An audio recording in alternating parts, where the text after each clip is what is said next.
Olá pessoal, sejam muito bem-vindos a mais um Pod Farm Podcast. Esse podcast que está cada dia mais maravilhoso e feito com muito carinho para vocês. E falar em maravilhoso, ao meu lado está a Cristúlia. E falando em Cris, ela esteve, gente, no Carnaval no Rio de Janeiro, não é isso, Cris? Sim.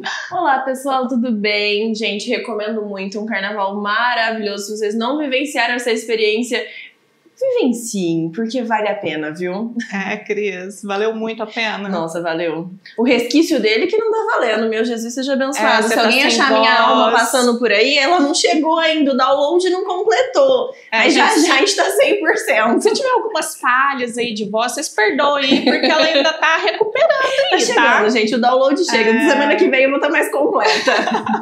Ó, Cris, e hoje o nosso tema, a gente já vivenciou ele aqui, né? Bem Sim, foi um dos primeiros, né? Se eu não me engano, o terceiro episódio foi, assim, sensacional.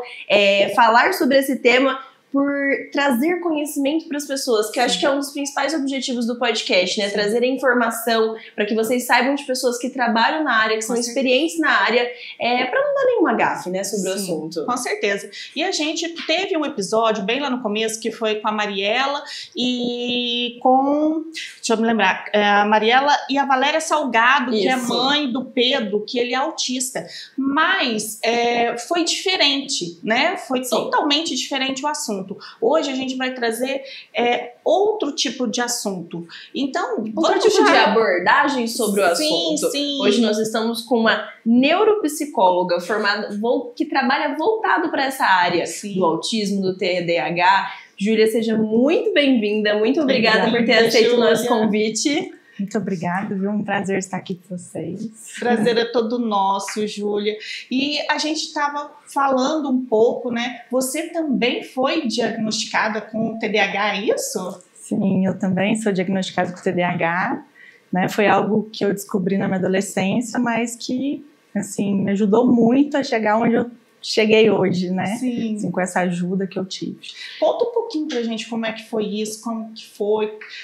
Como que ocorreu tudo isso? O que aconteceu? Então, até ali o sexto ano, né, eu não apresentava tanta dificuldade, né, até porque eu sou mais tímida, mais quieta, então as pessoas tendem a olhar, né, como alguém que não dá trabalho, né, alguém que está prestando atenção, mas na verdade eu não estava, né, e quando eu mudei de colégio, né, porque desde então eu estudava no mesmo colégio, eu comecei a ver as dificuldades, né, porque as exigências eram outras, né, então eu comecei a não conseguir acompanhar, né, as matérias, não tirava as notas, né, cheguei a pegar dependência, então isso me frustrava muito, porque eu estudava, tinha aulas particulares e não conseguia ter o resultado, né, ficava muito desatenta. Então, depois de 2 anos eu mudei de colégio e tive uma recepção diferente, né, um apoio diferente, que eles olharam muito mais pela dificuldade que eu tinha do que na matéria em si. Então, esse colégio, né, por essa abordagem, eles acabaram me encaminhando para uma avaliação, tanto a neuropsicológica como a psicopedagógica, que foi onde eu descobri, né, que eu realmente tinha um TDAH e quais as dificuldades que eu apresentava. E a partir disso, né, elas me deram orientações, né, de como que eu deveria seguir, e aí eu fui desenvolvendo. Né? Lógico que tinha dificuldades, mas algo ali estava mudando, né? Sim. E foi o que fez eu chegar hoje, né, tendo bem menos dificuldades, tendo sucesso na parte profissional, né, que na faculdade, por eu ter aprendido a estudar, a lidar com TDAH, eu consegui ter notas boas, consegui desenvolver tanto na parte pessoal como profissional, e a seguir esse caminho também, né? Isso. Desculpa, Cris. Você tinha quantos anos? Quando eu descobri? Sim. Acho que eram uns 12 anos. 12 anos. Isso só demonstra a importância de um diagnóstico, que às vezes não é um aluno que não está tentando se esforçar, mas na verdade ele não está conseguindo. Com certeza. Não consegue regular a atenção, né? Assim, de manter a atenção no que é falado, sustentar durante toda a aula, né? E até mesmo estudo em casa, porque em casa é o pior, né? Porque você tem que fazer tudo sozinho. Então, quando não tem essa ajuda, né, acaba sendo muito mais difícil, porque se você tem a dificuldade no planejamento, na organização, você não vai conseguir seguir o seu estudo, né? E quais são os sinais de alertas, assim, na escola, vamos dizer assim? que tem que ligar o alerta? O principal tem a dificuldade de manter a atenção nas atividades, de começar e não conseguir concluir. Às vezes pode perder objetos, materiais que são necessários, né, para a atividade. Erros por descuido, falta de atenção, né? Essa parte é mais da desatenção, né? Mas a gente também tem a parte da hiperatividade, impulsividade, né? Que entra de intrometer em conversas, né? Não conseguir esperar em filas, né? Tem um comportamento mais agitado, porque o TDAH ele é dividido em 3 tipos, né? Você pode ter o predominantemente desatento, predominantemente hiperativo e impulsivo, como também do combinado. Então, a gente tem desde crianças, adolescentes são mais agitados, como outros que são mais desatentos, mais esquecidos. Ô, Júlia, o seu diagnóstico te influenciou na sua escolha de carreira? Em parte, sim. Dentro da área da psicologia, acredito que sim. Porque, querendo ou não, eu acabei gostando do processo de avaliação. Né? Eu gostei dos testes, por mais que eram cansativos, né, me mostrava onde estava a dificuldade, né? Então, ali me mostrou uma parte de mim que eu não conhecia. Eu sabia que tinha algo de errado, vamos dizer assim, por eu não saber o que estava acontecendo, e a partir dos testes foi me mostrando ali onde que estava a dificuldade. Sim. Com o boom na internet do TDAH, todo mundo se autodiagnosticou com TDAH. Inclusive, se você está passando no feed do Instagram, você tem faça um autoteste, veja se você tem. Você acha que esse excesso de diagnóstico e muitas vezes um excesso de diagnóstico errado traz malefício para a população? Eu acredito que sim, né? Assim, que é importante a gente conhecer, né? Até para poder ajudar pessoas que não tiveram esse conhecimento para poder buscar ajuda. Só que hoje em dia eu acho que esse excesso de informações tem feito as pessoas se fecharem muito num transtorno só, né? Então o que acontece? Qualquer desatenção que tem ou esquecimento, é o TDAH. Mas ninguém considera, né, que você não está dormindo bem, que você não tem a prática de exercício físico, você não se alimenta bem. Vitaminas. Né? Vitaminas, principalmente.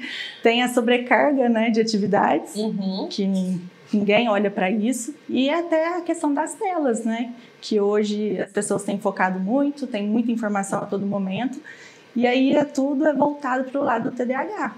E sintomas, né, de ansiedade, depressão, que também pode causar desatenção. Um tabu que todo mundo acha assim, o TDAH. Eu adquiri o TDAH. Ou não, você nasce com o TDAH. Você pode nascer com TDAH, porque ele pode ter um fator genético, mas também você desenvolve, né? Que tem alguns fatores que acabam fazendo você desenvolver, igual fatores ambientais, né? A própria estrutura, assim, da família, né? Pode auxiliar, né? Na questão, assim, de vulnerabilidades, situações mais traumáticas, mas tudo isso ali dentro do período da infância, né? Infância e adolescência. E como que você faz essa avaliação para dar o diagnóstico? Como que é feita? A avaliação eu faço de uma forma mais detalhada, né? Tem os instrumentos neuropsicológicos, né, que são os testes, as escalas, que elas auxiliam para a gente poder mapear, né, entender, tem um prejuízo na questão da inteligência, que é algo mais global que a gente precisa olhar. A questão da atenção, aí vou avaliando as funções cognitivas que a gente fala, que entra atenção, memória, as funções executivas, que é a parte principal do TDAH, né, que é a questão de planejamento, flexibilidade, controle inibitório, né, que eu vou estar mapeando, né, para ver se tem alguma dificuldade ali de base, e também a parte comportamental e emocional, que acaba interferindo. Então, eu faço as sessões avaliando tudo isso, converso com outros profissionais, né, que a criança passa, para entender toda a história, né, entender como é com eles e também com a escola, né, para poder saber como que é esse funcionamento nesse ambiente escolar. Porque no consultório é um ambiente muito controlado, né, então, assim, tá eu e a criança, né, mas no ambiente escolar, com vários estímulos, com outras crianças, barulhos, então eu preciso entender qual que é o funcionamento. E lógico que tem também o acompanhamento com os pais, né, para entender todas essas queixas, aplicar alguns instrumentos com eles. Em adulto? No adulto, eu costumo conversar com eles e com algum parente, alguma pessoa mais próxima. Porque como é um transtorno do neurodesenvolvimento, né, a gente precisa ter o início ali na infância e no início da adolescência. Então eu preciso de alguns dados que talvez o adulto ele não vai se recordar.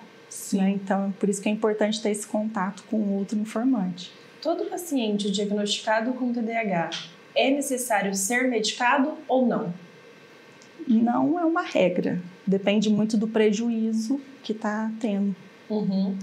Porque junto com a alta no diagnóstico, veio a alta na busca por medicações de concentração. A gente está aqui em Santa Maria e a gente tem uma busca, inclusive nossa patrocinadora, né, TT? Quem precisar, com sua receitinha, tudo em ordem, estamos à disposição. Temos 5 lojas em Alfenas com tudo que vocês precisarem. E uma em Campos Gerais. Verdade, uma em Campos Gerais, eu sempre esqueço de Campos Gerais. Então, para quem é de Campos Gerais, não precisa vir aqui. E para quem é de Gaspar Lopes também, a loja da Vista Grande, a Popular, te entrega sem taxa nenhuma. Mas voltando para a pergunta, a gente recebe muitas pessoas no balcão que só veem na internet os medicamentos, não vou fazer propaganda dos nomes aqui para não incentivar mais ninguém, e querem utilizar esses medicamentos, às vezes até sem um diagnóstico. Qual o malefício o uso de um medicamento sem a necessidade para concentrar? Então, hoje tem acontecido muito, né? Muito! As pessoas chegam perguntando sobre isso também. Mas o que acontece? A gente precisa saber a história do paciente, né? Às vezes pode ter alguma predisposição, alguma condição, que se você não for avaliado por um profissional, você não vai saber. Né? E nem saber se esse medicamento é realmente o mais adequado para você. E se você não tem o transtorno, então para que tomar uma medicação? Né? A gente precisa fazer ajustes em outras partes assim, da rotina, dos hábitos, ao invés de tomar uma medicação. Hoje as pessoas parecem que querem sempre uma fórmula mágica, né, para resolver tudo. Um comprimidinho que resolve meus problemas. Sim, aí é um para acordar, outro para dormir, né? Porque também tem os efeitos colaterais, né, da medicação. Então a gente tem que ser avaliado antes de tomar. Sim. Então procurem um médico, façam um diagnóstico, veja se realmente tem necessidade de utilizar o medicamento ou não. Depois vem até Santa Maria que a gente dispensa com o maior prazer sua receitinha, se você realmente precisar. Qual é a diferença do autismo para o TDAH? O TDAH, ele tem um padrão mais persistente de desatenção, hiperatividade e a impulsividade. Já no autismo, a gente tem prejuízos mais relacionados à comunicação e à interação social e tem alguns padrões mais repetitivos e restritivos. Então, a gente pode ter, né, os dois transtornos, né, quando os dois se sobrepõem ali na questão dos sintomas, mas são bastante distintos, né, assim, na manifestação do sintoma. Então, no TEA, o prejuízo maior está sendo na parte da comunicação e interação social. Então, essa pessoa vai ter uma dificuldade, né, de compreender os relacionamentos, de manter essas relações. Muitas vezes, até eles não têm essa motivação, né, para poder interagir. E alguns sinais mais sutis, eles têm mais dificuldade. Em alguns casos, né, os níveis leves, enquanto outros não compreendem as situações sociais. O TEA é muito importante ter uma rotina, né? Como que essas mães que, assim, têm esse diagnóstico, como que elas podem, assim, ter essa orientação, esse apoio, essa base? Porque para elas também é muito difícil, né? Como que elas podem buscar essa ajuda? Porque é um impacto, assim, recebi a notícia aí, o que eu faço? Até o que eu faço muito no final do laudo, né, é já colocar as recomendações. Então, assim, se precisa ir para algum profissional, eu já coloco qual profissional que é preciso para aquela criança, né? E as orientações quanto para casa, para a escola. E nesse caso da rotina, muitas vezes o psicólogo ele pode estar auxiliando, né, na construção da rotina, em colocar assim mais um estímulo visual para poder facilitar essa organização, tanto para a criança ela observar o que ela vai esperar naquele dia, quanto também a mãe conseguir planejar com mais antecedência, né, quando tiver alguma mudança, porque eles são muito resistentes, né, com a parte da mudança da rotina. Sim. E para a mãe também, fazer ele entender e entrar nessa rotina é muito difícil, né? Porque ela está lidando com o desconhecido também. Sim. E aí a gente fala introdução alimentar, porque eles também têm essa resistência a essa introdução. Hoje eu acho que a internet e as redes sociais ajudam muito com isso, porque cada um tem uma vivência, uma experiência posta. Eu fiz isso, deu certo, e já vai, né, ali compartilhando, né, experiências e ajuda bastante. Então, acho que facilita para todas as mães, né? Fica a dica, né? Eu fui pesquisar, né? E vi lá uma mãe fazendo um macarrãozinho, né? E fica, né, eu achei super interessante. Fiz, uma colega me deu a receita, congelei e tal. Vai tentando, né, a partir dessas dicas. Né? E a importância do cordão também, né? Que ajuda bastante. O que você acha sobre a orientação do cordão? Eu acho importante porque muitas pessoas não entendem a dificuldade que a pessoa pode apresentar, né? Principalmente no nível 1, né, de suporte, que a gente fala que são os casos mais leves, mas que também têm os prejuízos. Se a pessoa não souber que ela tem o transtorno, ela não vai ajudar da maneira adequada. Sim. Né? Por exemplo, o comportamento que ela pode apresentar numa fila de espera. Né? Então, por isso que tem a prioridade. Se ela tiver com cartão, as pessoas vão entender que ela tem essa necessidade. Sim. Eu estava no shopping com minhas crianças e aí eu presenciei um menininho que estava com TEA, né, portador do TEA, e ele estava aguardando, né, a gente estava comendo lanche e ele gritava e da praça de alimentação inteirinho olhava para ele, só que ele não tinha nenhuma identificação. E aí o pessoal acha que é o quê? Falta de educação, é birra, só que... E aí? O que acontece também? No ambiente de shopping, muitas vezes a criança ela tem uma sensibilidade maior, né, aos estímulos sonoros. Então, ali, a praça de alimentação, vamos dizer, é um ambiente que tem muitas pessoas, é muito barulhento, as pessoas estão se movimentando o tempo todo. Então, a gente tem que olhar muito a particularidade de cada criança, entender até que ponto que é importante ela estar naquele ambiente, naquele momento, né? Porque ela precisa passar por um tratamento, por uma intervenção, para poder diminuir, né, esse incômodo, né, com os estímulos sonoros, né, com essa movimentação. Então, é importante da gente respeitar o ritmo de cada criança e intervir, né? No caso, assim, ela teve esse comportamento justamente por estar desconfortável para ela. Só que muitas vezes eles não conseguem expressar, né, o que eles estão sentindo. Então, é por meio dessa crise. Né? Sim, mas às vezes os pais também querem introduzir a criança ao meio social, né? Só mas que tudo tem hora e momento. Sim, mas às vezes gradual, assim, né? viu que não deu muito certo, retira a criança, né?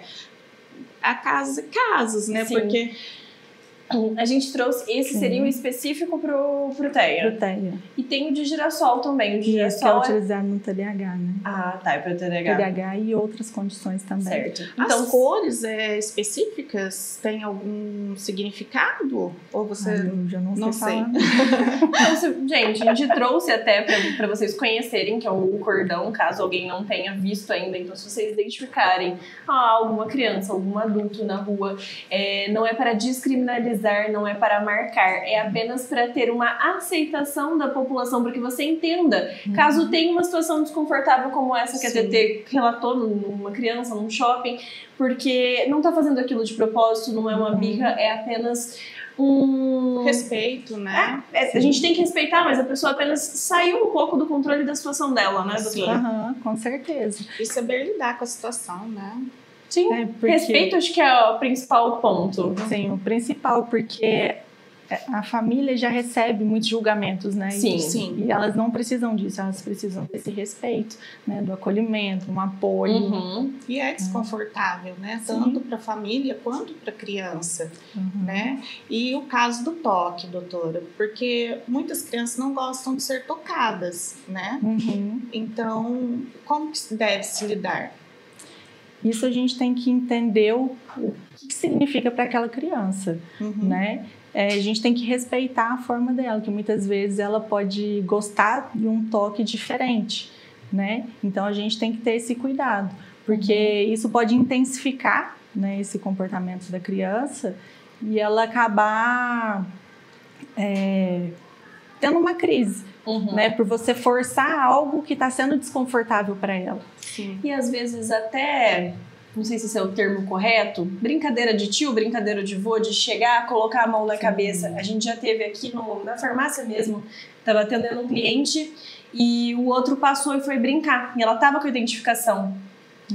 E foi passar a mão na cabeça. Ele simplesmente se exaltou, ficou muito nervoso. O senhor não entendeu, a gente teve que resolver a situação. Tirei ele de cena, expliquei para ele o que estava acontecendo e a mãe acolheu a criança naquele momento. Então a identificação ela é importante até nesses momentos. Então não ter esse contato se não é uma pessoa que você tem intimidade, né? Sim, chega, conversa, tenta entender primeiro, né? Sim. Se pode ter esse toque, né? Porque nem Sim, todas. que às vezes para você é uma coisa tão inofensiva, mas para a pessoa vai gerar um incômodo e um desconforto muito grande. Porque o toque para elas tem uma questão diferente, né? Como se fosse, vamos falar, uma agulhada, né? Para elas é como se trouxesse uma dor ali, um incômodo a mais, né? É mito ou é verdade que os pacientes autistas não sentem saudade? Eu acredito que seja um mito, né? Talvez a saudade seja mais do jeito deles. Talvez não é expressado da maneira que a gente expressa, né? Porque eles têm sentimentos, mas a forma de expressar é diferente, né? Tetê, uma água de coco dessa geladinha e você não serviu pra gente ainda. Hortifruti da avó, a gente água de coco. Vontade, eu sou apaixonada. Para hidratar. Muito obrigada. Porque eu estou com a garganta seca. Tô precisando também. Gente, hortifruti... Põe aí, ó, que você perdeu muito no carnaval, meu filho. Estava precisando. Gente, hortifruti da avó, ele já vai... Maravilhoso, obrigada. Coletar não é a palavra. Extrair a água de coco na hora. Sempre que a gente vai buscar, eles já fazem. Coloca na garrafinha. Então é totalmente natural, sem nenhum aditivo. Para quem gosta, recomendo muito. E mandaram a salada de fruta também. Hoje eu tô suspeita pra falar, gente, tá até com lasca de coco. Isso daqui é sensacional. Mas se você não tem tempo pra montar a sua salada de fruta, hortifruti da avó, a gente manda ela pronta. Uma ótima opção pra lancheira das crianças, eu né? Mando sempre. E até, se você está sem tempo pra ir na feira, tá sem tempo pra fazer mercado, gente, manda mensagem no WhatsApp deles, tudo que vocês precisam. Hortifruti da avó tem toda a parte de legumes, frutas e tem a parte de empórios com as sementes. Então te auxilia a comer bem, comer saudável, de uma forma muito prática, entregando no conforto da sua casa. Isso mesmo, prontinho. Essa a gente vai comer, né, Cris? Lógico. E se você também quer ser um de nossos parceiros, gente, entre em contato, a gente deixa o contato aqui no box, tá? Vem aqui, ó, se você quiser divulgar com a gente. Eu vou pegar um pouquinho aqui com a mão mesmo, ó. Delicioso. Muito obrigada, Hortifruti. Júlia, a Tetê comentou sobre a dificuldade da introdução alimentar nos pacientes autistas. As texturas também geram uma dificuldade, né? Não é só os alimentos, não é a introdução alimentar de um paciente que não é autista, que às vezes é a diversidade dos alimentos. A textura também vai ser um novo problema. Sim, é por conta justamente dessa parte da textura, né? Por exemplo, tem algumas crianças que têm uma dificuldade com texturas mais moles, né? Algumas mais assim molengas, tipo gelatina, né? Ou, por exemplo, macarrão, o tipo de carne. Então, cada uma tem um jeito específico que elas realmente não conseguem comer. E a dica é substituir realmente, entrar com o nutricionista para ver como substituir aquele tipo de... O acompanhamento com o nutricionista, né? Especialista nessa área seria o ideal, né? Porque ele vai poder informar melhor como que pode ser feito essa introdução, né? Se fizer um trabalho com a parte sensorial, ou substituir por outros alimentos. né? Porque tem crianças que, assim, acabam selecionando pela cor, né? Ou só pela textura. Então, precisa desse acompanhamento para ver se não tem nenhuma perda nutricional. Por que isso acontece com Teia? Eu conheço um menininho que ele só comia em forma de círculo. Era só formato de círculo. A mãe dele tinha que fazer tudo em formato de círculo. Ele só comia círculo. Por que acontece isso? Entra muito nos padrões mais restritos e repetitivos deles, né? Então, assim, é uma inflexibilidade diante a outras coisas, né? Então, é sempre daquela mesma forma. Quando muda, eles não conseguem. Mas também tem a parte sensorial, né? Que aí vai depender que eles podem ter uma sensibilidade aumentada ou diminuída. Mas isso muda? Varia de criança para criança. Tem crianças que têm essa seletividade, tem outras que não. Então, assim, depende muito, né, do comportamento que a criança apresenta. Como também varia de intensidade, né? O TEA são divididos em níveis. Isso. Um TEA nível 1, ele pode passar despercebido, chegar na vida adulta sem nenhum diagnóstico? Pode sim. Né? Isso vai gerar algum malefício na vida dele? Na verdade, dificuldades, né? Pode ser que ele teve muitas dificuldades ao longo da vida, mas por não ter um prejuízo assim tão gritante, ele conseguiu ir se adaptando, criando algumas estratégias para poder chegar até a vida adulta.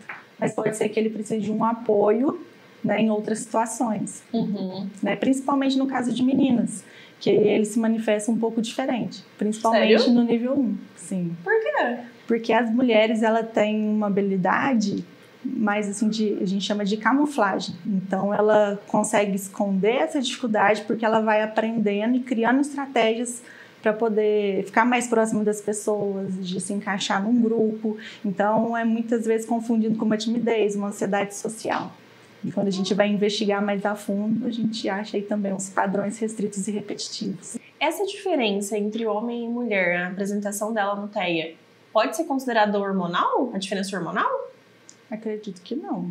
Ainda tem poucos estudos relacionados a, né, o TEA na mulher. Mas o que se tem é mais por essa questão de adaptação. Que a mulher ela consegue se adaptar melhor, né, assim, a partir uma leoa. Isso, ela vai camuflando os sintomas. Entendi. O nível 1, ele passando despercebido, um dos sintomas, acredito, me corrija se eu estiver errado, é essa dificuldade de relação social, então, querendo ou não, gera um pouco de exclusão. A falta do diagnóstico, levando em conta a exclusão, pode gerar um quadro de depressão? Sim. Num paciente não diagnosticado? Pode levar. Tanto na depressão quanto na ansiedade também, né, que são comorbidades aí muito presentes no quadro. Até porque ele vai ter um padrão mais de isolamento, né? Às vezes as exigências vão ser maiores para ele por não ter um tratamento também adequado, né? Então tudo isso pode interferir, porque depois vai ser pressionado, vamos dizer, entrar no mercado de trabalho, né? Que ele vai ter que se virar sozinho, vamos dizer assim. Então até em pacientes diagnosticados deve ser levado em consideração uma maior presença da ansiedade e da depressão. Tem que ser um sinal de alerta. Isso, um sinal de alerta, né? Porque eles precisam desse acompanhamento, né? Justamente pela dificuldade, né? Com a flexibilidade de se adaptar às novas situações, né? Então, o que é desafiador para a gente, para eles são muito mais, né? Porque eles vão ter que interagir com as outras pessoas, vão ter que ficar em ambientes que são desconfortáveis para eles, né? E o mercado também não está tão preparado assim, né? Para as dificuldades. Hoje o seu foco é atendimento com adultos e crianças ou apenas crianças? Qual que é seu público-alvo? O maior foco é na parte de crianças e adolescentes, né? Na parte da avaliação neuropsicológica. Que é um público que eu gosto bastante. Nossa senhora, avaliar adolescente não deve ser nada fácil. Eu gosto. Ô, Júlia, você tem um projeto aí que você criou um e-book? Isso, eu criei um e-book a partir do que eu fui observando no consultório, né? E muitos pais estavam com dificuldade de identificar, né? O que estava dentro do esperado para aquela faixa etária e o que seria realmente um sinal de alerta. Então, eu reuni 10 sinais de alertas, né, para poder apresentar para pais, responsáveis, também professores, para poder mostrar alguns sintomas, mostrar como identificar, né, como lidar com eles e quando que precisa procurar ajuda. Né? E aí eu coloquei lá também quais profissionais que deveriam procurar. E quais são esses 10 sinais de alerta? E gente que tá curioso para saber. Tem a hiperatividade, desatenção, mudança de rotina, a questão sensorial, né, as alterações sensoriais, a dificuldade com regras, e tem vários outros. Dificuldade de seguir as regras? Isso, de seguir as regras. Mas né? isso daí não confunde um pouco com o TOD?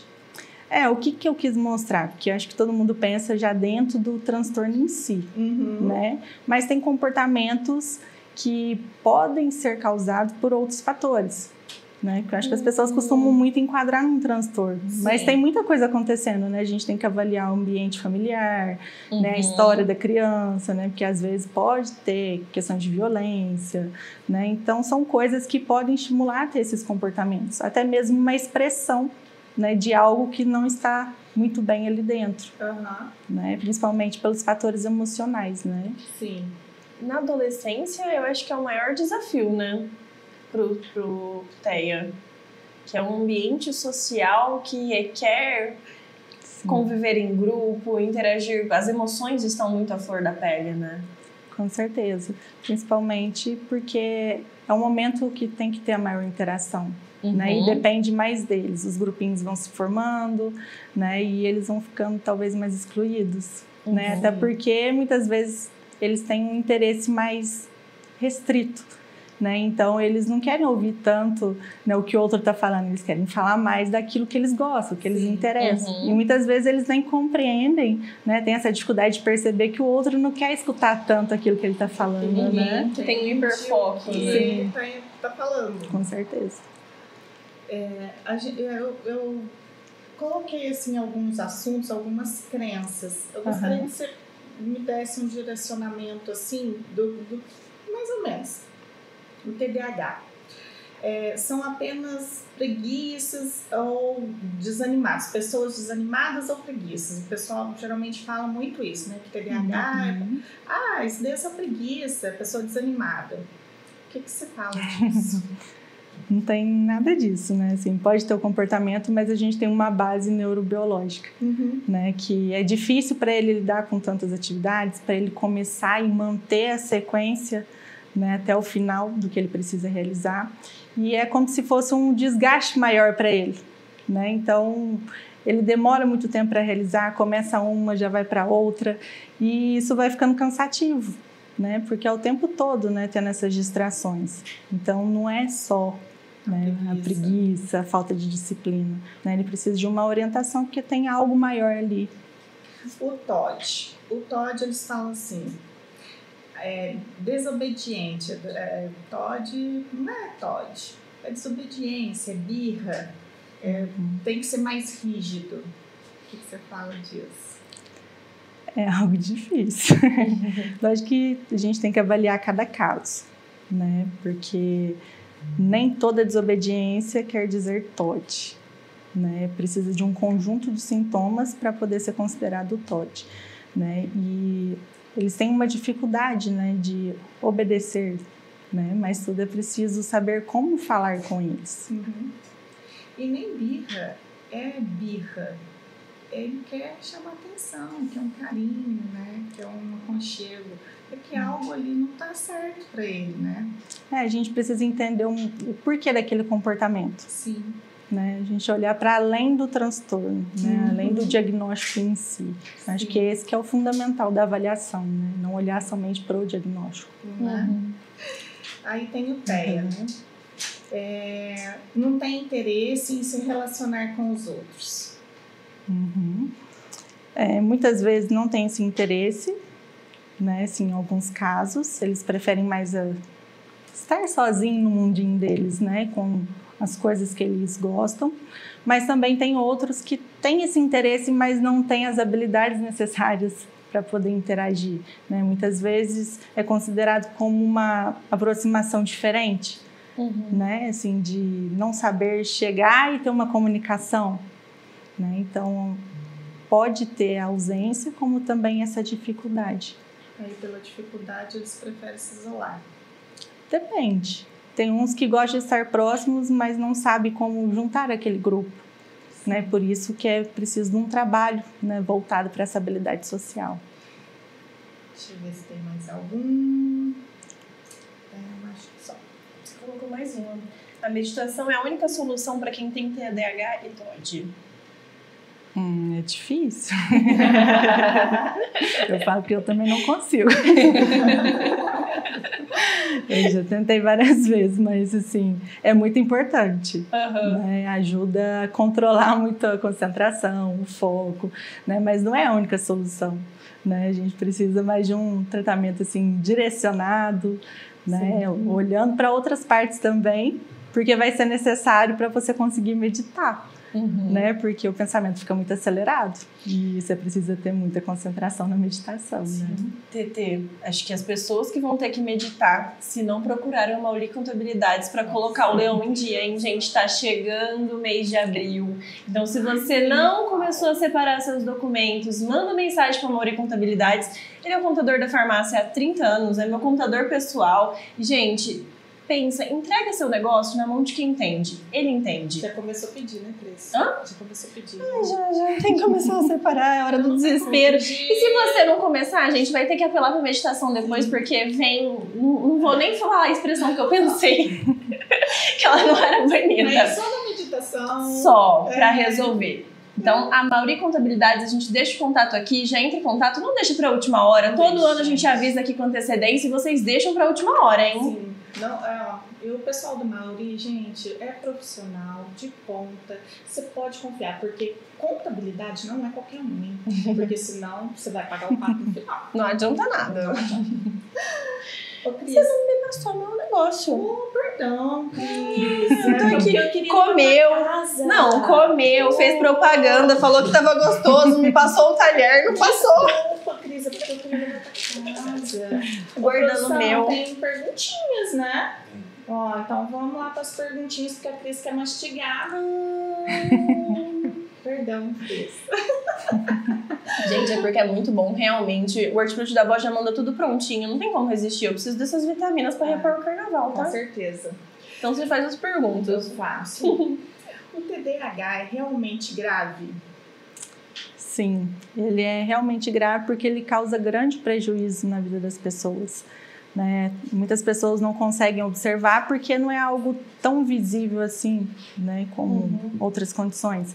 Mas internamente, né, a pessoa tem que lidar com várias coisas, né? A frustração por não conseguir realizar aquilo que ele conseguia, por ficar sempre planejando e não conseguindo executar, né? Se desviar muito nessa parte da atenção. Então, isso vai mexendo muito com o emocional também da pessoa com TDAH, né? As frustrações ao longo da vida.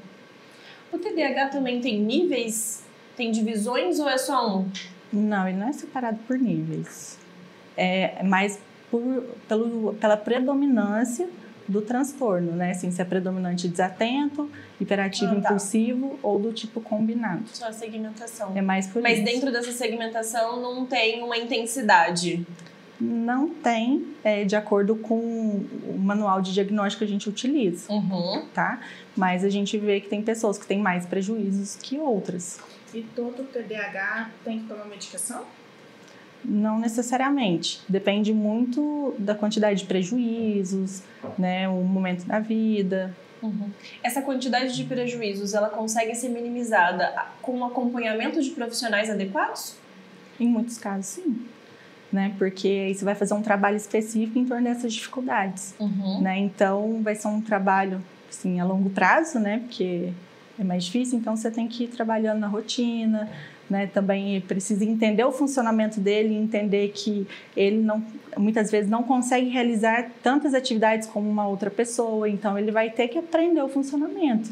Né? E aceitar isso também, que é o mais difícil, né? Que a gente quer pegar tudo. Isso não quer dizer que ele não possa realizar certas funções.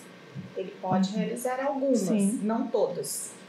Não, ele pode realizar. Se ele tiver dificuldade, ele pode trabalhar isso em terapia, né, ou com outros profissionais para poder diminuir essas dificuldades, até mesmo criar estratégias para ele lidar.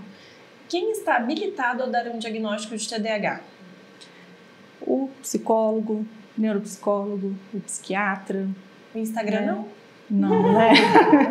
Então, só para confirmar, o teste do Instagram não define ninguém com TDAH. Não define. Não funciona. Não funciona, porque ele vai olhar só alguns critérios ali e não vai avaliar o todo, né? O que é o principal. Para o TDAH, um acompanhamento multidisciplinar não é a palavra, vários profissionais, também é importante? Sim, com certeza. De quais profissionais? Em muitos casos, a gente tem a ajuda do psicopedagogo, do psicólogo, né? O acompanhamento com o psiquiatra. E aí vai depender mais das dificuldades que a criança, adolescente ou adulto precisa. Entendi. Né? E varia muito de caso. Tem mais uma produção. O autismo nível 1 precisa de suporte também? Ele pode precisar em algumas áreas, né? E até isso é muito importante falar, porque muitas pessoas acabam negligenciando, né? Entendem o termo leve como um autismo discreto. E aí acabam deixando as intervenções de lado, né? Só que ter o autismo nível 1 não significa que ele não tem prejuízo no dia a dia, né? Porque ele tem sim prejuízos importantes e ele pode ter tanto na parte social, acadêmica, como também pode ter na parte do trabalho, né? Então ele também precisa de um olhar, porque ele tem que trabalhar essas dificuldades. O autista, ele é dividido, o autismo é dividido em quantos níveis? São 3 níveis de suporte. Certo. E aí, dependendo do nível, vai aumentando a dificuldade. Isso. Normalmente, o nível 3 são aqueles casos que ele é não verbal, né? Ele precisa de um suporte mais assim para as atividades diárias, né? Atividades básicas mesmo, né? Então, eles precisam de muito mais suporte do que o nível 1, por exemplo, que ele consegue fazer muitas atividades, né? Interagir, mas ele também tem a dificuldade mais ali, mais específica dele, né? Ele consegue interagir normalmente, mas tem as dificuldades mais específicas. Entendi. Ju, assim, no nível 1, o pessoal de casa, ele faz todas as atividades como a gente. Um paciente sem diagnóstico. Isso. Um paciente sem diagnóstico, ele vai fazer todas as atividades, ele trabalha, tudo. Quais são as dificuldades dele? Normalmente ele consegue, né? Só que tem algumas específicas, aí depende do caso, né? Algumas podem ter mais dificuldades na parte da interação. Então ele não consegue compreender, né, a situação social. Igual muitos compreendem, mas ao pé da letra que a gente fala, né, de forma literal. Então você fala para ele algo, ele toma aquilo como verdade. É como se aquilo fosse diretamente para ele. Por exemplo, a pessoa fala: todo mundo aqui fez um péssimo trabalho. Então, se ele fez um ótimo trabalho, né, e normalmente a pessoa está falando para todo mundo, ele pega como se ele tivesse também feito um péssimo trabalho, né, porque ele vai tomar tudo aquilo como uma verdade para ele. Então, essas situações vão dificultando dele se relacionar, que ele vai entendendo, né, situações de uma forma diferente de como as pessoas acabam expressando, né, e aí no dia a dia pode ter esses mal-entendidos. Né? E como também tem alguns comportamentos que atrapalham no dia a dia, por exemplo, essa dificuldade com as mudanças repentinas, né? Então isso é algo muito intenso para eles, né? Então pode ser algo que passa no dia a dia, mas quando acontece acaba sentindo demais. O nível 2, qual que seria a dificuldade do nível 2? É que normalmente pode ter os mesmos sintomas, só que aí é como se a intensidade fosse maior.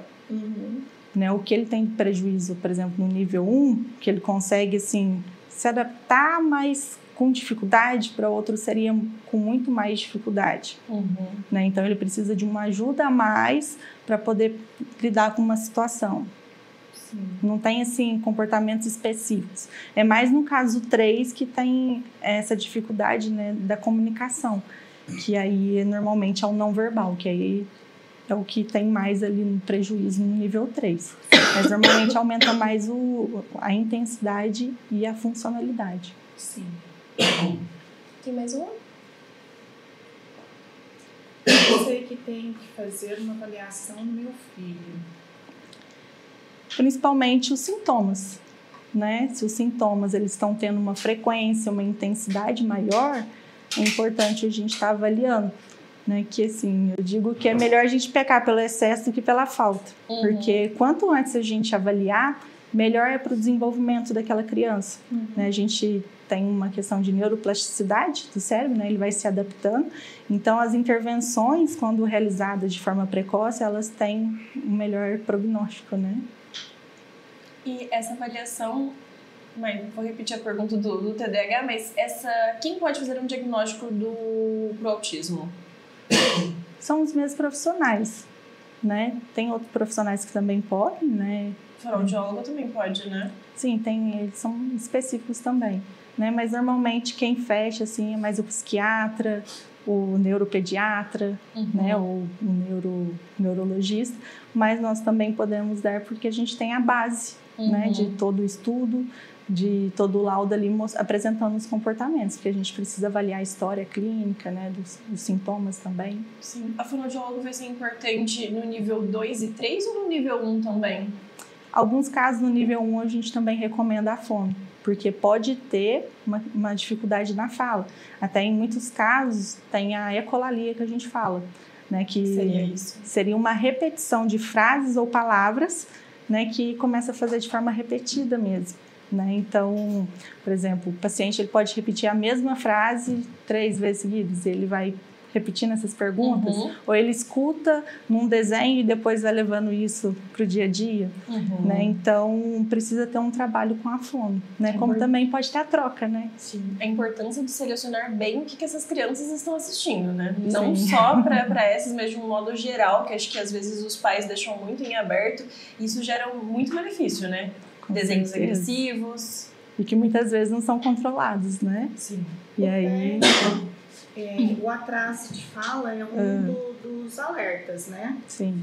Até quando esse atraso de fala é normal? A gente tem que avaliar cada caso.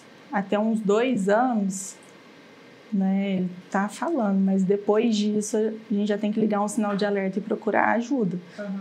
Né? Assim, não esperar o tempo da criança, assim, cada um tem o seu ritmo, mas a gente não tem que esperar, a gente tem que intervir, né? Porque toda intervenção precoce ajuda. E mais algum alerta que a gente ligue, assim, que possa, até tem idades ou não? Então, a gente começa a observar na questão do contato visual, às vezes não ter a reciprocidade social que a gente fala, né? Aquela interação, até mesmo entre a mãe e o filho, né? Mesmo ali na amamentação, né? Muitas vezes tem aquela conexão, né? Só que no caso do autismo, às vezes não tem.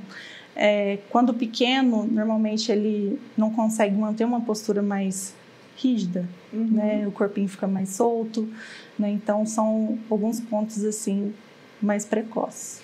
Mas aí tem o caso dos níveis, né? Nível 1, nível 2 e nível 3, não é isso? Depende do caso. Então, mas aí quando vem do nível 1, por exemplo, como que a gente pode identificar se ele tem ou não numa criança? Na criança, assim, os mais perceptíveis talvez seja no nível 3, né, que são os comportamentos assim que a gente já identifica porque precisam de mais apoio, né? Do nível 1 às vezes pode passar até ali o final da infância, início da adolescência despercebidos, né? Justamente para a questão da adaptação, de conseguir agir como outras crianças acabam agindo normalmente, né? Então, assim, são os comportamentos mais intensos que a gente identifica mais cedo, assim. No período da escola, que geralmente as crianças têm mania, né? Quero ir no banheiro toda hora, mexe o pé toda hora. Não quero fazer atividade. Isso é um sinal? É comum? Ou é da idade? Não é? Quando que a mãe pode... É normal, não é? Ou eu tenho que procurar um profissional? aí a gente tem que avaliar outros sintomas também, não só aquele específico, né?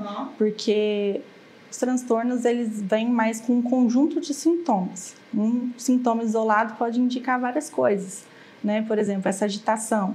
Isso pode ser uma questão de ansiedade, né? De não estar gostando do que está fazendo ali no momento, né? Porque as crianças também estão acostumadas a ficar muito tempo nas telas ou fazendo só coisas que gostam. Então, quando chega no ambiente escolar, eles não querem. Então, assim, fica mais inquieto, né? Então, assim, pode ser um comportamento considerado normal também, né? Mas por isso que é importante avaliar um todo, né? E se persistir muito, estiver trazendo prejuízos, né, que é o mais importante, aí sim seria o correto procurar uma avaliação, né, um acompanhamento profissional. Mas é sempre bom levar para fazer uma avaliação. Identificou os sintomas, né, o quanto antes é importante estar avaliando. Acho que tem TDAH.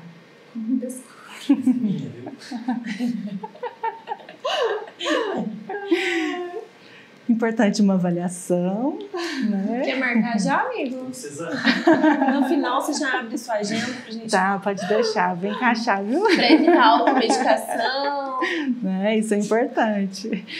Assim, é importante a avaliação com o médico para poder fazer a avaliação, né, clínica ali. Só que eu considero a avaliação neuropsicológica muito importante porque ela vai dizer realmente como é o funcionamento, né, o seu funcionamento. Então, vai ser uma avaliação bem detalhada, mostrando os pontos que você precisa desenvolver. E isso, numa avaliação médica, não vai ficar tão específico, né? Que você vai levar só o conjunto de sintomas. Então, a avaliação, através dos testes, a gente consegue medir, né, o que a gente fala que é uma avaliação padronizada, né? Então, a gente compara a pessoa com a norma, né? A norma que seria a média da população. Então, a gente tem esse dado e também o dado de como a pessoa está apresentando aquela dificuldade. Então, por isso que é importante avaliar. Crianças autistas podem ter TDAH? Podem, sim.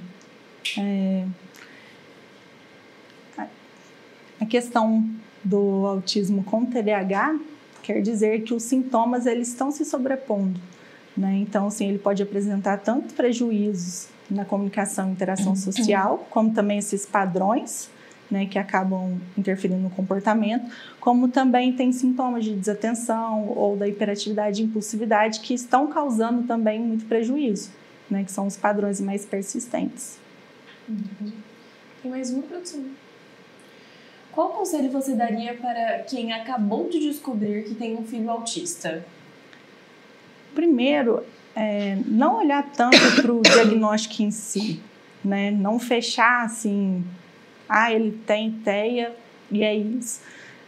O diagnóstico ele está ali para mostrar que tem uma condição e que a gente precisa trabalhar em cima disso. A gente precisa olhar para aquela criança não enquadrando no transtorno, mas sim no que a gente pode fazer a partir disso, né? De quais ajudas que a gente precisa, né? O que é preciso mudar na rotina, né? Assim, na adaptação para que aquela criança ela consiga se desenvolver. Eu acho que a rede de apoio e pessoas que passam pela mesma situação é muito importante. A gente teve o episódio da Marielle, né? Com a Valéria Salgado, que é uma mãe, inclusive, eu não lembro a cidade dela agora, mas ela tinha montado um grupo de apoios para as mães que têm filhos com o mesmo diagnóstico, até para compartilhar esse dia a dia, como é, porque na hora que você recebe acaba sendo um baque por ter uma mudança, né? Vai ser diferente, vai precisar de uma atenção especial, mas isso não é não está crucificando a família. É importante a gente falar que a mãe não fez nada de errado para que isso aconteça, né? Normalmente elas puxam muito a culpa, né? E eu vejo até mesmo nas devolutivas que eu faço uma grande resistência, não só na devolutiva, mas em todo o processo da avaliação. Tem famílias que já chegam muito resistentes por desconfiarem que o filho possa ter um TEA. Então vai limitando muito ali nas respostas, né? Então você vê a criança, vê que tem algo ali de diferente, mas as respostas dos pais são sempre o contrário. E aí, quando chega na devolutiva, o jeito que a gente coloca ali para eles, né, acho que faz toda essa diferença. Né? Teve até um caso de uma mãe que foi resistente o processo inteiro. No final, ela falou, eu já esperava esse diagnóstico. Mas assim, é difícil porque você cria expectativas, né? Depois do nascimento do seu filho, né? Você vai idealizando a vida dele, de como que vai ser, né? E observando essas dificuldades, acaba que sente muito, né? Tem a negação. É um medo pelas limitações, pelo preconceito. Sim. Mas acho que a sociedade está cada vez mais aberta a aceitar, a acolher o mercado de trabalho também, né? Acho que eu falei... Não vou falar que eu falei mal, mas eu pontuei bastante esses testes rápidos do Instagram, mas um ponto muito positivo das redes sociais, de um modo geral, é trazer a informação até para identificação.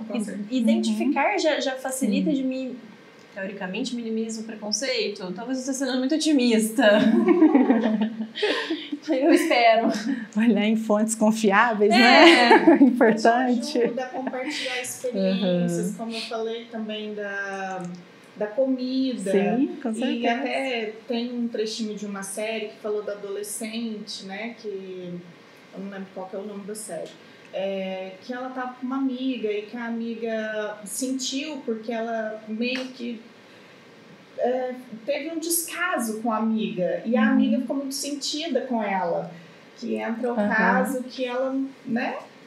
Não quis ter o contato naquele momento. Aí depois ela chegou com a amiga e falou assim, me desculpa, é que eu sou autista. Aí ela não sabia. Aí já... Né? Então, tem essa pegada legal, né, das redes sociais. Eu encaixa muito no que você falou da mulher ter essa camuflagem e não demonstrar os sintomas. Sim. Eu, pelo menos, assisti um trecho e ela tenta disfarçar que ela é autista o tempo todo para a sociedade. E aí isso gera mais dificuldade ainda. Então a autoaceitação também é muito importante, né? É como se ela tivesse que forçar o tempo todo ali, né? Sim. E isso vai sobrecarregando o tempo todo. Sim, e tem também um pai, eu achei, nossa, excepcional.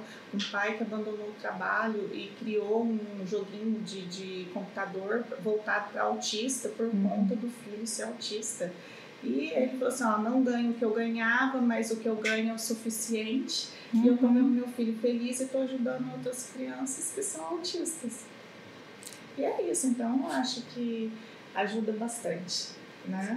E passa a mensagem, que fica muito bacana, né? Sim. Qual que algum paciente que você acompanhou e que foi gratificante a mudança na vida dela? Tem algum caso que você possa contar de positivo? Tem 2 casos, né?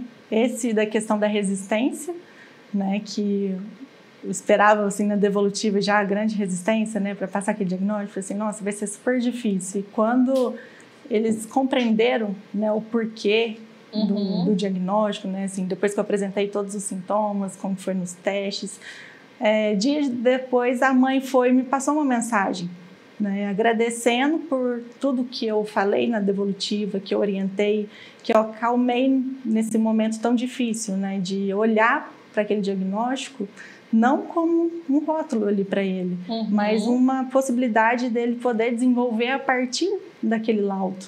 Né? E aí a mãe veio agradecendo, né, que a forma com que eu falei acabou assim tranquilizando, né? E a partir disso ela iria buscar as intervenções. Sim. Já em outro caso foi assim algo que eu não estava esperando.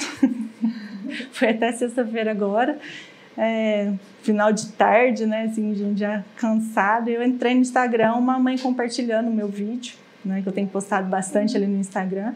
E eu fiz a avaliação do filho dela há 3 anos atrás. Nossa. E ela super me indicando, falando sobre o meu trabalho, o quanto que isso mudou a vida deles, né, por eu ter mostrado para eles, né, como lidar com o filho, apesar daquela dificuldade, em como ajudar ele a desenvolver, né, então ela estava contando que o laudo mudou a vida do filho dela, né, assim, o que ele é hoje é graças por conta do laudo, de todas as recomendações que eu tinha feito. Então, isso aí é o que faz a gente continuar, né? Que motiva todos os dias. O laudo, ele não vai tarjar a pessoa, ele vai apenas trazer informações e dar acessibilidade para que ela consiga ter um desempenho melhor em todas as suas atividades. Com certeza. E até mesmo para mostrar para os profissionais, né? O que está sendo necessário trabalhar, né? Sim. A importância, né? Sim. de ter um trabalho, né, bem feito, uma estrutura, porque vocês buscam isso, né? Vocês estão aprendendo para estar passando informações, né? Então, isso é gratificante. Vocês estão em busca disso, né? Com certeza.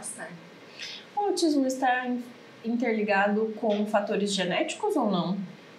Tem uma base genética. Até que muitos pais, né, podem apresentar o TEA e acaba descobrindo, né, assim, mesmo que seja um nível leve, depois da avaliação do filho. Jura? Né? Tem muitos casos que a gente acaba vendo isso, né, acontecer. Porque tem um fator genético. Fator dominante, recessivo ou não? Aí é muito específico. Perdão. Aí, assim, eu não lembro. Sem problema. É muito estudo. Com certeza. Ô, Tetê, a gente esqueceu de agradecer a Personalize, que a gente tá de uniformezinho, Márcio Lilás e Azul Marinho, então campanhas. Agora a Personalize manda as nossas camisetas e as canequinhas que é pra gente, pros nossos convidados, inclusive a caneca é sua. Gente, a Personalize fica em frente ao Bradesco aqui em Alfenas, uma loja maravilhosa que tem de tudo personalizado, canecas, camisetas, taças. Então agora entra aí a época de formatura, vai fazer formatura, entre em contato com eles para personalizar sua taça. Teve volta às aulas, tá precisando de uma... Cordão também eles têm. Tá precisando de uma garrafinha pro seu filho com identificação. Tudo. Manda mensagem pra eles que eles são maravilhosos. Eu amo, né, gente? Eu sou suspeita a falar porque eu vivo lá. Nossa, Você vai ser bloqueada. Não, esse não é o problema. É que ela manda assim, eu preciso pra hoje 4 horas. Eles fazem. E não só eles. Porque a Grazi também, lá da Potência, gente. Eu pedi pra ela um quadro ontem, que inclusive é esse daqui, tá? Ela mandou pra mim hoje. Nossa, e aqui, quadros e quadros maravilhosos da Potência. Não são só quadros. Os adesivos, né, Cris? Sim. Do Dia das Mulheres, eu também pedi pra ela em cima da hora. Ela fez. Tudo em cima da hora, gente. A gente não funciona. Gente, se precisarem, procurem a Potência, que eles são potência mesmo, tá? E ó, Júlia, essa pra você. Obrigada. Tá? A Potência mandou com muito carinho pra você. E... Cris, estamos chegando ao final? Sim, Júlia, tem alguma dica que você gostaria de dar para as mamães, papais que receberam um diagnóstico recentemente e ainda estão perdidos, processando essa informação? Qual que é o seu conselho quando você dá um diagnóstico? Principalmente manter a calma, né? Entender qual que é a condição do seu filho, quais são as dificuldades, tirar todas as dúvidas no momento ali do laudo ou tirar dúvidas depois com um profissional para entender a melhor forma de poder ajudar o seu filho, né? Entenda que não é uma culpa sua, mas que isso vai ajudar no desenvolvimento do seu filho. Então, por isso que é importante esse primeiro passo que você deu, por mais que seja difícil receber o diagnóstico. E onde o pessoal te encontra? Eu tenho um Instagram, né, em que eu estou postando várias dicas sobre o TEA, o TDAH, também alguns conteúdos para as mamães, né, porque eu sei que tem muitas dores e vocês precisam se cuidar também, principalmente para poder ajudar o filho de vocês. Então é só me seguir no @pereirajulia.pc, que eu vou estar dando todas as informações lá, né, e vários conteúdos, dicas. Júlia, você é neuropsiquiatra há 5 anos, isso? Neuropsicóloga. Neuropsicóloga há 5 anos. Já dá uns 4 anos da formação. Tá, e quem quiser te procurar, você atende aonde? Eu atendo em frente ao Correio Central, né, em cima ali do Empório Jordão. Que no centro. Certinho. Júlia, muito obrigada. Aprendemos muito com você hoje. Espero que o pessoal de casa também. Gente, a gente sempre traz profissionais que são excelências na área para não ter fake news. Eu acredito que ela esclareceu todas as nossas dúvidas de vocês também. Se ficou alguma dúvida, pode mandar pra gente aqui que a gente encaminha pra Júlia. Pode mandar no Instagram dela também, né, Júlia? Com certeza. Sintam-se abraçados as mamães e papais que receberam um diagnóstico. Isso é apenas um ponto positivo para vocês, para que vocês consigam fazer seus filhos caminharem cada vez mais longe e com menos dificuldade. Esse é o único objetivo de ter um diagnóstico. Não é para rotular, não é para denegrir, não é para nada, gente. É apenas para te ajudar a ser cada vez melhor. Para isso que estão aqui os profissionais. E se você quer participar com a gente, seja mandando quitutes, que a gente ama, eu particularmente adoro, seja patrocinando, só entrar em contato com nossa produção está aqui para receber. Quer indicar? Indicar convidados também, a gente está recebendo bastante no Instagram, a gente pode mandar, que a Matilda responde todo mundo. Mas às vezes pegou, estava errado. Manda tudo pra gente.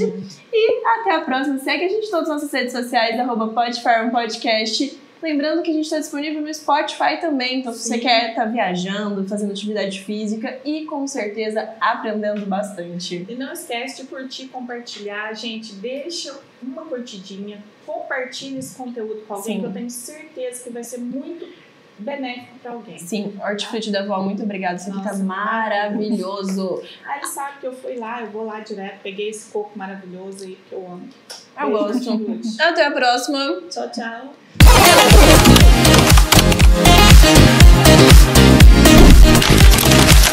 right back.